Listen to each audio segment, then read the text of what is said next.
Bapak Ibu sekalian, sahabat-sahabat edukasi, pada kesempatan kali ini kita akan membahas tentang apa yang selama ini ditunggu-tunggu oleh Bapak Ibu, terutama yang sudah sertifikasi dan tentunya juga yang belum sertifikasi. Tentang apa itu Bapak Ibu? Yaitu tentang aturan terbaru tentang penjelasan resmi dari Kemendikbud Bapak Ibu, beban kerja guru terutama pemenuhan syarat utama beban mengajar yang 24 jam Bapak Ibu di kurikulum Merdeka. Nah, bagaimana yang semestinya, bagaimana supaya kita bisa valid di Info GTK, apa yang harus disiapkan oleh Bapak Ibu, dan bagaimana strategi jika ada kekurangan jam mengajar. Nah, disinilah penjelasan resmi dari Pusat Kemendikbud Bapak Ibu.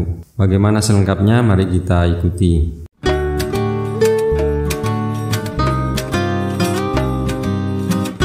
Webinar kali ini, izinkan saya menyampaikan terkait tunjangan. Sebenarnya ini sudah banyak yang paham betul sebenarnya, karena dari tahun ke tahun kita juga sudah mengalami pergantian kurikulum sebelumnya, kan gitu.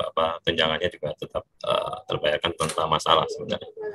Yang utamanya tadi mungkin sudah dijelaskan oleh karena yang utamanya adalah pengisian di Dapodiknya sebenarnya. Lanjut mungkin ya, regulasi ini juga mungkin sudah dipahami bersama.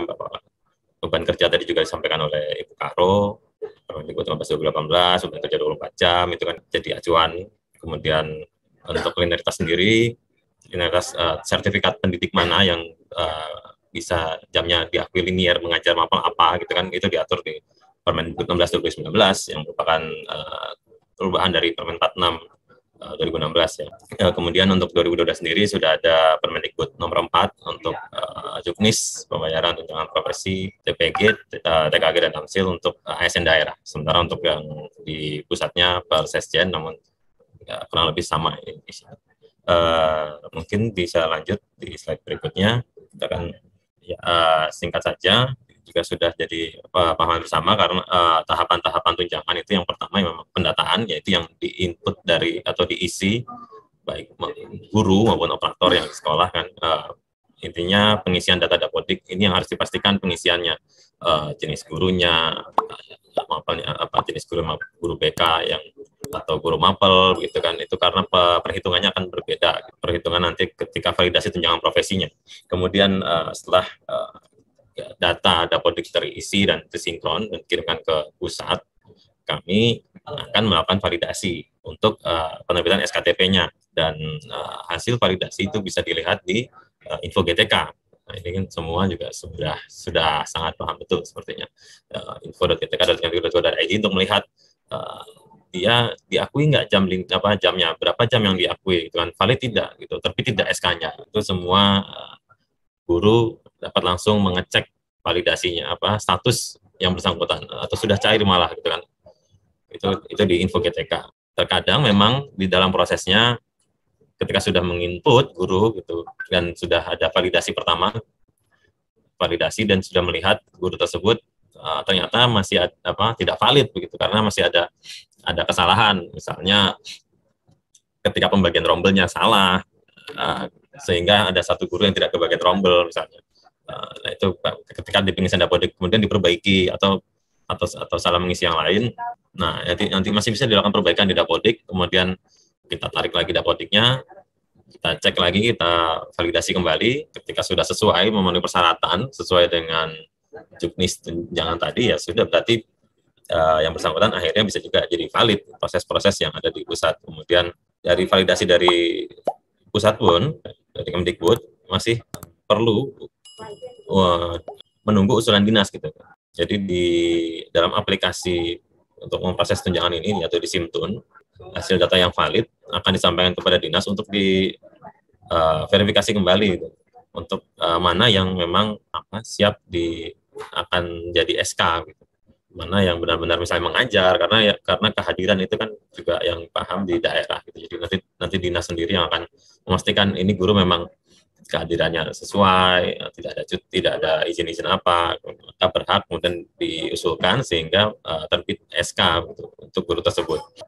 Nah, sementara selanjutnya baru pembayaran untuk ya itu ASN daerah itu dibayarkan di daerah karena sudah ada di akar fisik, sementara pusat dibayarkan di pusat atau pusat pustabdik. Nah, ini juga tetap saja dengan usulan dinas ya, dan pembayaran itu kalau aplikasinya SIMBAR atau SIM pembayaran. Lanjut mungkin.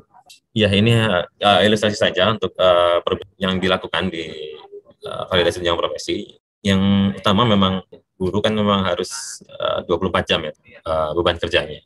Nah, itu memang ada sekolah-sekolah yang mungkin walaupun sudah gurunya tidak berlebih, gurunya memang cuma satu, tapi karena rombanya sangat sedikit dan novelnya juga mungkin jamnya kurang, tapi memang hanya satu-satunya guru, gitu kan. Ketika kebutuhan guru kurang 24 jam, bisa jadi tetap dibayarkan gitu ya mestinya. Tetap satu gurunya. Jadi bukan berarti kalau nggak sampai 24 jam maka nggak butuh guru di situ atau nol gitu. Tetap satu gitu. Ini terjadi mungkin di sekolah daerah kondisi khusus, sekolah kondisi khusus. Itu juga yang tadi sudah disampaikan di Bukaro tadi di aturannya dapat dikecualikan gitu kan untuk CLN dan sebagainya tadi. Nah, untuk kondisi normal ya tetap harus terpenuhi. Ketika gurunya kurang dari 24 jam ya hanya butuh satu. Ketika mungkin 24 sampai 35 gitu, itu masih hanya perlu satu guru. Jadi kalau misalnya ada 2 guru di situ, maka ya bisa jadi yang bisa terbayarkan TPP-nya hanya satu ketika dulunya memiliki sertifikat pendidik. Nah, kalau baru dihitung 2 ketika sudah sekitar 36 jam dan seterusnya gitu. 36 jam baru bisa 2 guru atau 60 jam gitu untuk 3 guru. Mungkin lanjut. Nah, ini contoh pengisian untuk tugas tambahan maupun equivalence. Jadi ketika hanya 3 rombel dan ini contoh misalnya ada mapel yang 4 jam ya yang sekarang mungkin ada tambahan proyek Pancasila gitu sehingga jadi 4 jam. Apa yang 3 jam kemudian rombel belajar Pancasila atau mapel yang 2 jam dengan rombel belajar Pancasila gitu. Intinya kita di sini kita tidak melihat dia mapel apa. Intinya 4 jam 3 rombel 12 jam. Ini memang gurunya hanya satu. Ketika gurunya tidak berlebih, ekivalensi ini itu diperhitungkan. Namun ketika lebihan guru, tugas tambahan yang ekivalensi tidak diperhitungkan. Yang masih diperhitungkan hanya tugas tambahan yang utama yang seperti Wakasek, kepala lab tadi juga sudah dijelaskan oleh Ibu Karo. Nah, ini contoh ketika ada 6 rombel dengan mapelnya 4 jam, maka kebutuhan jamnya hanya 24 jam. Nah, ini kan kalau satu guru nggak ada masalah ya. Ketika 2 guru, nah ini kalau hanya masing-masing dapat 12 jam, tentunya dua-duanya tidak valid, maka bisa jadi valid ketika satunya 24 jam, satunya 0 jam, atau bisa jadi valid dua-duanya ketika ditambah dengan tugas tambahan.